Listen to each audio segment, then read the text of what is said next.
Hey guys, in today's video, I'm going to teach you a step-by-step method that you can do long-term objection handling of 10, 20, 30, 40, 50 minutes without getting frustrated or combative, so you can actually close the deal and still maintain a good relationship with the prospect.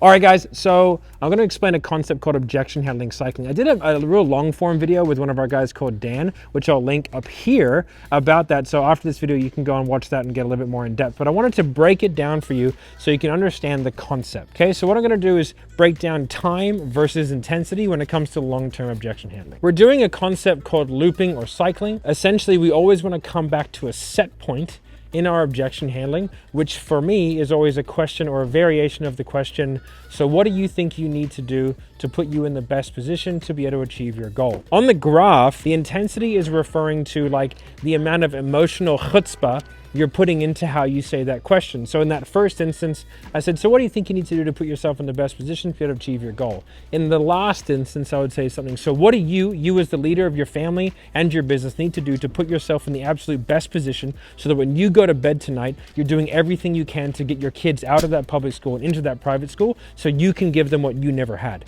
Now that sounds like a really intense kind of juxtaposition to kind of put on somebody, but if you're gradually doing it over time with intention behind it, it makes sense when you get there.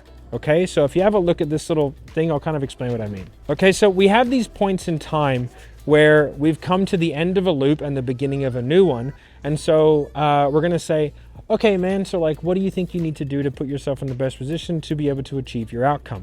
And so we would have known the outcome, and we know some of these things based off the actual sales call itself. And so we're hitting a point in time where, okay, now it's time to begin that cycle. Okay, another person might say, well, you know, I need to get coaching in sales because I want to get better at sales. And be like, okay, so why do you need coaching in sales? What is it about coaching? What coaching do you feel like you need specifically? Okay, and why does that put you in the best position to be able to achieve your outcome? And then from there, it's about putting time frames on it. It's like, okay, so how much longer do you want to put off making the decision to take the actions required to get your result?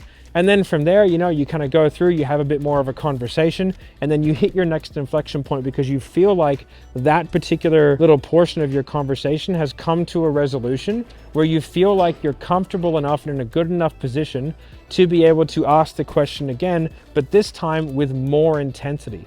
So it's like, okay, man, so given all that, what do you feel like you need to do to make sure that you're doing literally everything you can to put yourself in the best position possible to be able to get to that 30K a month in commissions?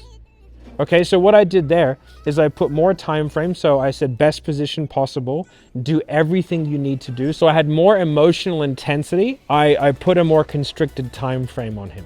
Okay, so I said, like, what do you need to do to make sure that you're doing literally everything you can to put yourself in the best position to be able to achieve? And then instead of saying your goal, I added specificity of goal. At each iteration, I'll be more specific about the goal, more specific about the time frame, and add more tonality and emotional intensity to it. And the reason why I do it this way is because if a lot of people have a tendency to go from 0 all the way to hero very quickly, and that creates combative and frustrating objection handling environment, which is why, and you might be guilty of it, and let me know down in the comments if you are, like, become part of the conversation, is you just run out of shit to say. You go, okay, let's follow up next week. Okay, or you can feel the fact that the conversation is getting combative and frustrating and it's become no longer productive.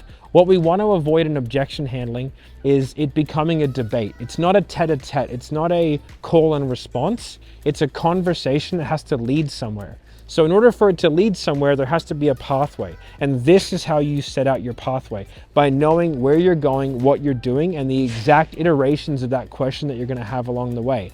And so if I have a gradated or titrated approach to the amount of emotional intensity that I have, then it makes sense given the context of the conversation.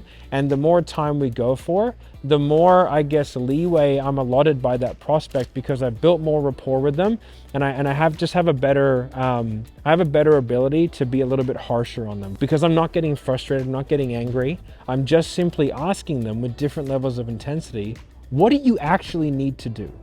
Like, if this is the outcome you want, This is what you're going to get from that outcome, and this is why it's important to you. What are the tangible action steps that you have to take as the person who is ultimately responsible for this outcome? What do you have to do to get that done?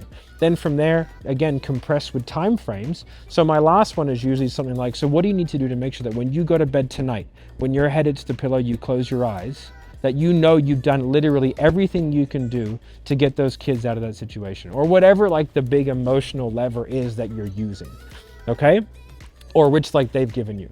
So that is how you objection handle cycle. That is how you take someone from like a 5-minute objection handling sequence all the way to like a 60-minute objection handling sequence, whilst it not becoming combative, and having your escalation of emotional intent and the amount of specificity that you have within that intent actually makes sense to the prospects, so they don't just think that you're trying to sell them shit.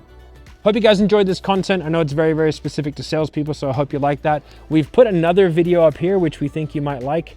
Make sure you like and subscribe and all that kind of good stuff, and we'll see you.